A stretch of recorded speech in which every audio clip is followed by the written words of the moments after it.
Para kaum muslimin dan muslimah yang kami hormati, berikutnya adalah kedelapan kalimat Al-Muhaimin.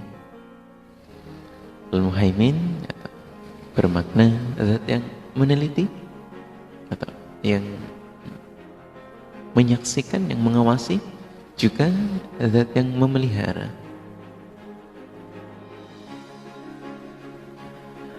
Allah adalah zat yang menyaksikan atas makhluknya dengan apa-apa yang keluar dari ucapan manusia dan perbuatan manusia.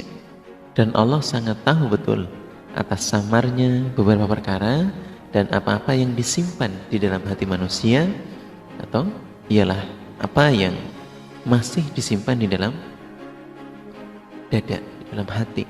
Allah sudah mengetahui. Kalau hamba ya tentunya yang terucap, sedangkan Allah mengetahui dengan apa yang ada di dalam, yang masih disimpan dalam hatinya.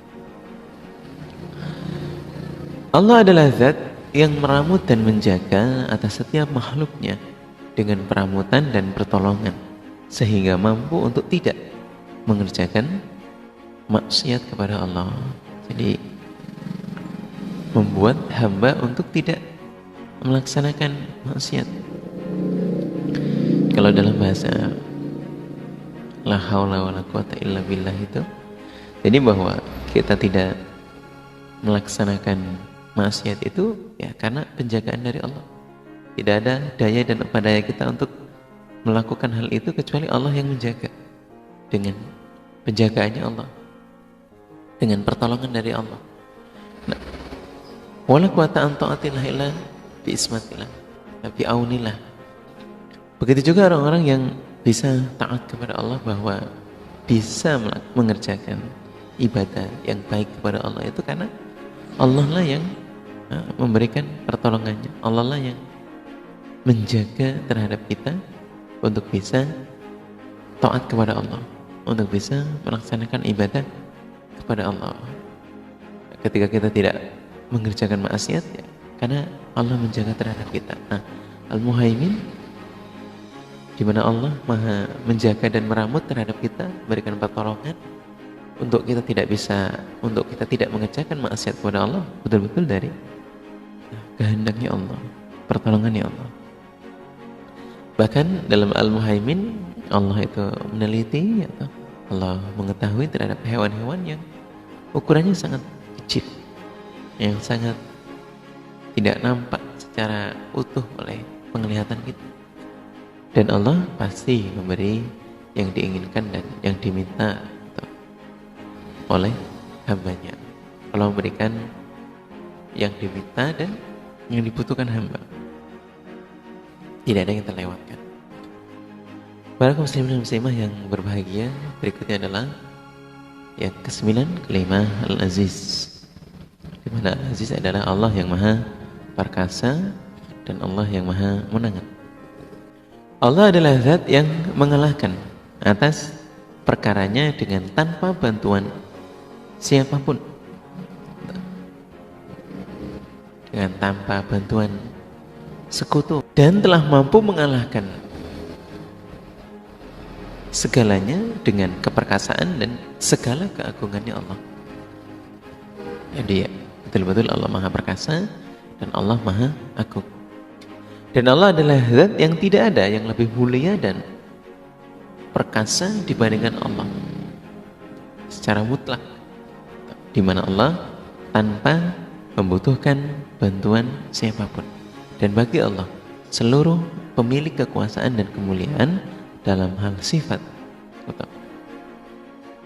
dan lebih tingginya makna kemuliaan dan juga lebih tingginya kesempurnaannya Allah.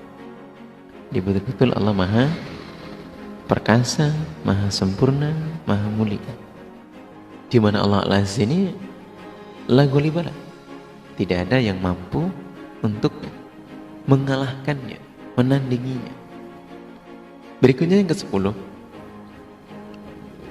ialah Allah yang bermakna Al-Jabbar, bermakna Allah zat yang maha memaksa.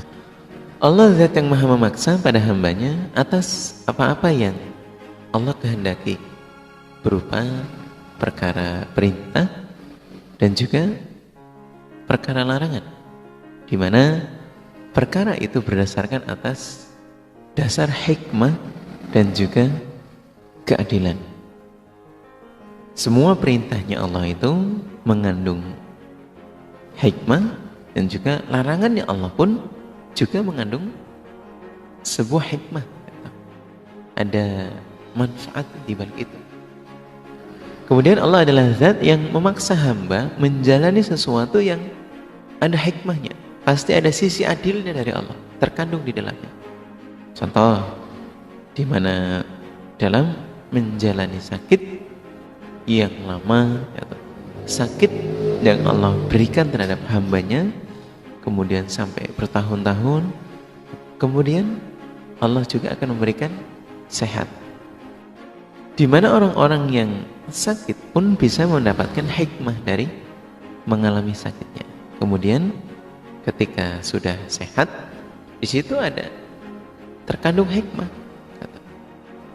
Di sisi lain bahwa dalam penjabaran sakit itu salah satunya ya untuk mengampuni dosa-dosa kita, atau kemudian sebagai sarana istirahat, kemudian lebih mendekatkan diri kepada Allah.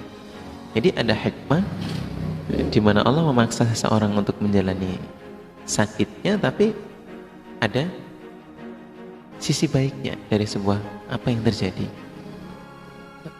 Dan apabila kemudian sakitnya sampai menahun, sampai panjang, bahkan sampai di akhir hayatnya dalam keadaan sakit, maka ketahuilah bahwa Allah meninggikan derajat surganya seseorang itu dengan cara menghapus dosanya. Dan kalau derajat seseorang itu sangatlah tinggi, tapi amaliyahnya atau kemudian belum cukup untuk menyampaikan seseorang terhadap derajat itu, maka dicoba dengan sakit terus menerus, bisa beribadah dalam masa sakitnya, sabar menjalani sakitnya. Hal itu akan membuat sarana menghapus dosa, sehingga bertemu di hadapan Allah dengan bersih dosanya, dengan tanpa dosa.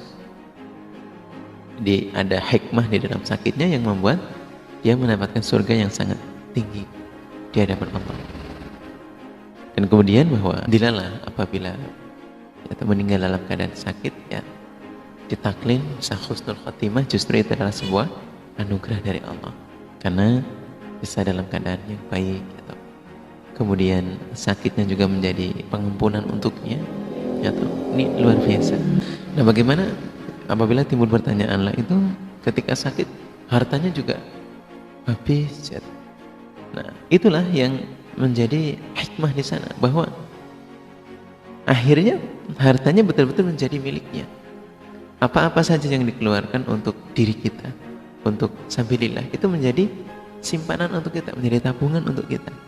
Sehingga ya dilalah apabila menjadi bekal biaya untuk masa sakitnya, atau menjadi sedekah, menjadi amal jariyahnya, ya itu akan dibawa di hadapan Allah. Alhamdulillah ya. Yang penting kan usahanya untuk mendapatkan kesembuhan itu juga menjadi pahala untuk keluarganya, dan apabila kemudian selesai di sana atau sampai akhir hayat, ya semuanya menjadi pahala, menjadi amal jariyah. Tidak ada disesalkan atau dikhawatirkan, karena tahu kalau sembuh itu lebih dari apapun, lebih dari segalanya. Bisa mendapati umur yang jauh lebih panjang, bisa beribadah lagi bersama-sama dengan keluarganya.